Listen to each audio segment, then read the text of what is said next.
मानसेरा पंजाब चौक में अरसे से बंद नालों को खोलने के लिए टीएमए मानसेरा का बड़ा ऑपरेशन। सालों से बंद नालों को खोलने के लिए नालों के ऊपर बनी तजावजात उखाड़ दी गई। टीएमओ बिशारत शाह, टीओआई हाजी अमजद और टीएमए इंस्पेक्टर मोहम्मद इकबाल खुद मौके पर मौजूद।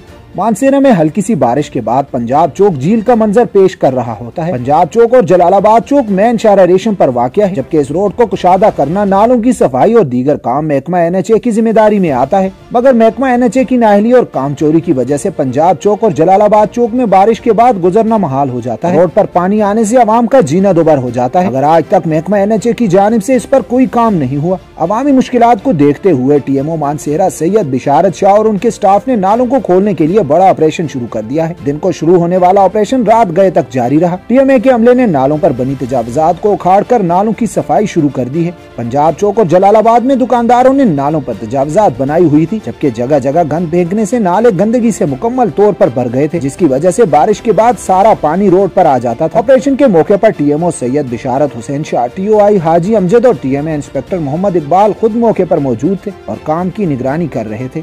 इस मौके पर अवाम ने टीएमए स्टाफ की कारकर्दगी को सराहते हुए कहा कि ये काम एनएचए का है, मगर टीएमए की जानिब से काम किया जा रहा है, जो कि काबिल सताइश है। इस मौके पर टीएमओ सैयद बिशारत हुसैन शाह का कहना था कि नालों की सफाई मुकम्मल करेंगे और यहाँ से तजावजात मुकम्मल तौर पर खत्म करेंगे ताकि अवाम की मुश्किलात का अजाला हो सके।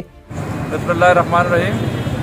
आज हमने ये नाले जो बंद नाले थे एनएचए पे, ये जलालाबाद चौक है और पंजाब चौक में, ये काफ़ी अरसे से ये नाले बंद थे। तो आज हमने इनका ऑपरेशन, नाले खोलने का ऑपरेशन शुरू कर दिया है, जिससे आवाम को बड़ी तकलीफ थी इन नालों के बंद होने की वजह से। तो आज इंशाल्लाह हम इन नालों को सुबह से लगे हुए हैं, अभी रात गए तक, रात के तकरीबन 8 बज रहे हैं, इस वक्त तक हम लगे हुए हैं और इसके काफ़ी देर तक हम ये काम करते रहेंगे। इंशाल्लाह हम इन नालों को जितने भी ये बंद नाले हैं इंशाल्लाह अगले 1-2 दिन तक इन नालों को हम क्लियर करेंगे और आवाम की सहूलत के लिए जिस हद तक हमसे हो सका हम इस काम को जारी रखेंगे।